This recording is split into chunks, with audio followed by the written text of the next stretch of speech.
สถาบันเลือดแห่งชาติลาวร่วมกับภาคส่วนโรงเรียนมัธยมภาคเอกชนจัดกล่องประชุมสรุปเวียกงานเลือดประจำปี 2024 และวางทิศทางแผนการปี 2025 ซึ่งในปีผ่านมาโรงเรียนมัธยมสมบูรณ์ทั่วนครหลวงจันทร์สามารถบริจาคเลือดได้ทั้งหมด 1,966 ถุงกล่องประชุมดังกล่าวได้จัดขึ้นในวันที่ 12 พฤษภาคม 2025 ที่สถาบันเลือดแห่งชาติโดยการเป็นประธานร่วมของดร.จันทราสุขสาครหัวหน้าสถาบันเลือดแห่งชาติลาวท่านบุญทันแสงมณีรองหัวหน้าแผนกศึกษาธิการและกีฬานครหลวงจันทร์ท่านมนตรีสิทธินวลทองประธานสมาคมการศึกษาภาคเอกชนนครหลวงจันทร์พร้อมด้วยภาคส่วนเกี่ยวข้องเข้าร่วมท่านบุญทันแสงมณีได้กล่าวเปิดกล่องประชุมว่าในระยะปี 2024 ผ่านมา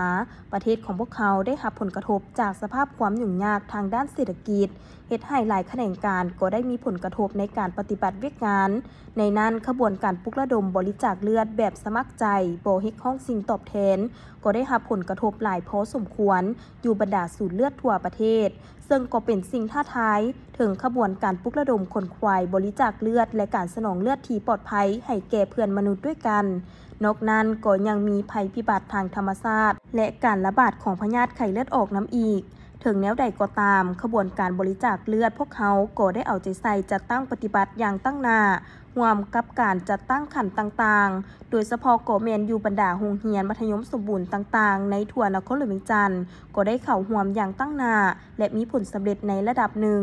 ในปี 2024 ตามแผนการทั่วประเทศต้องบรรลุ 78,000 ถุงแต่ภาคส่วนโรงเรียนมัธยมสมบูรณ์ทั่วนครหลวงพวกเขาตามแผนการแมน 4,676 ถุงแต่สามารถปฏิบัติได้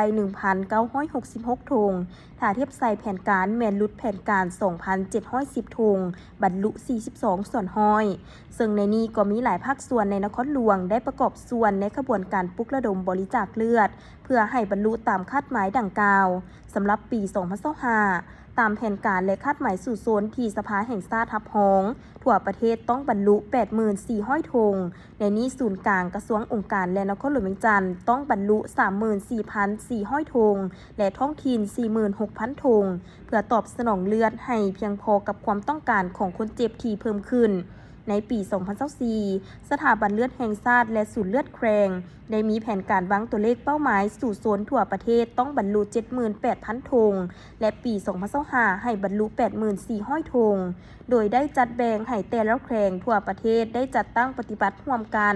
อิงใส่ความเรียกร้องต้องการเลือดเพื่อนำไส้เข้าในการปิ่นป่วคนเจ็บแล้วแม้นเห็นว่านับมือนับเพิ่มสูงขึ้นเรื่อยๆจำนวนคนเจ็บที่ต้องการนำไส้เลือดส่วนใหญ่แม่นแม่หญิงที่ได้รับผลกระทบจากการเกิดลูกอุบัติเหตุการผ่าตัดไข้เลือดออกเด็กน้อยที่เป็นพยาธิเลือดจางขันแห้งไข้เลือดออกและรวมถึงคนเจ็บที่เป็นพยาธิมะเร็งไข้หลังสุดโทรมขาดเลือดมาแต่กำเนิดอุบัติเหตุฉุกเฉินจากภัยทางธรรมชาติและอื่นๆถึงแม้ว่าความต้องการเลือดเป็นสิ่งสำคัญก็ตามแต่การได้รับเลือดและผลิตภัณฑ์เลือดจากเลือดที่มีคุณภาพและปลอดภัยยังประสบกับปัญหา